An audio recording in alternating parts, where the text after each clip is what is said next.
Hey, Bobby Manning here. Welcome to the Garden Report on the front end of a back-to-back. Celtics winners getting revenge on the Bulls, 123-119.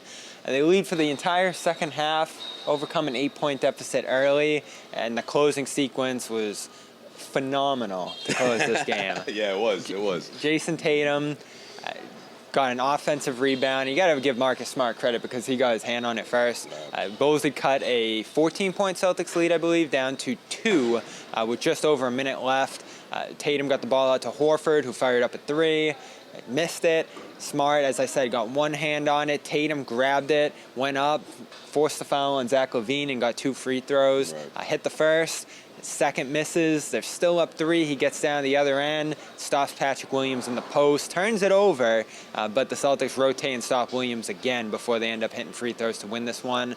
Tatum, 36 points, 12 rebounds, 6 assists, 20 free throw attempts. I'd put this right up there with his best games ever, and that's saying a lot for this guy. Yeah, because it just shows his maturation, right? It shows how he's matured as a player, how he's finding other ways to be effective. And it wasn't just being a playmaker. It was being aggressive and reading the defense and attacking and getting to the free throw line. And obviously he was efficient from there. So that's always going to, I mean, look, I used to say this beforehand whenever he had games like this. It reminds me so much of what Paul Pierce used to do back in his heyday. It's like, man, a lot of people look at Pierce and be like, well, how does he average 26, 27, 28 points? I mean, free throws. Free throws was a big part of his game, a big part of why he used to, flirt with those 30-point games night after night. And I think Tatum is on track to do the same exact thing. But the free throws efficiency hasn't been his game. I shouldn't say efficiency, but him being able to, attempt 17, 18, 19 free throws. He does 20 in this one, career high. So that's a sort of sign of a maturing superstar, in my opinion. And we saw a great glimpse of that in this game.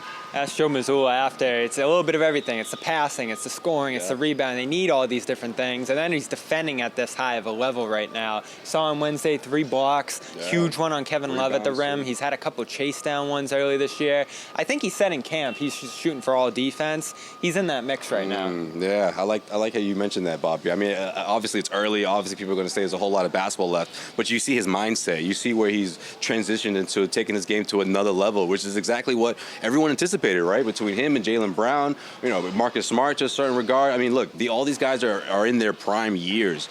That's why months ago with the whole, shaking things up with the Kevin Durant talking all that, I'm like, wait a minute, let's see what these guys have first, because we got a glimpse of that last year and them being the leaders of this team. And now, 2 wins away from an NBA Finals, they've come back matured, in my opinion. And I think that for Joe Mazzulla, if you're for a first-time NBA head coach, for him to see his team respond the way they did after that overtime loss in Cleveland, it's a great sign of a good team, a really good team. Gary asked, could he have done that in crunch time a couple years ago? And he said, I'd like to think so, but now we know for sure in those spots, he's going to carve that out. And you talk about the free throws, not something he was doing a couple years ago. Attacking the rim as often as he is, it's another factor there.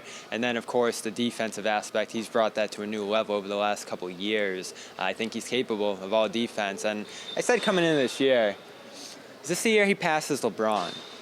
I think he's there right now. I think so. I think that's accurate, honestly. Who would you rather have right now? Oh, well, Jayson Tatum. But in the sense of what has LeBron done in the past 4 or 5 years, him as a player, I think this would be that year where he transitions into passing LeBron. I think so, yeah. Brought to you by com.com/garden gets you 40% off a premium subscription, sleep sounds, meditation, yoga, calm of the day, and more. Go check that out. As well as Athletic Greens. athleticgreens.com/garden gets you 5 free travel packs of their adaptogens, probiotics, vitamins, minerals, all whole food sourced. Put it in your water, throw it back, as well as a year's supply of immune-boosting vitamin D. That's athleticgreens.com/garden. Tatum, 36, caps. Ballin'. A win with a big pair of stops, and the Celtics are now 5-3 on the season. We're on to New York, but first we're going to talk about that bench. Check us out on Celtics All Access. Josue, Pavon, Bobby Manning from TD Garden.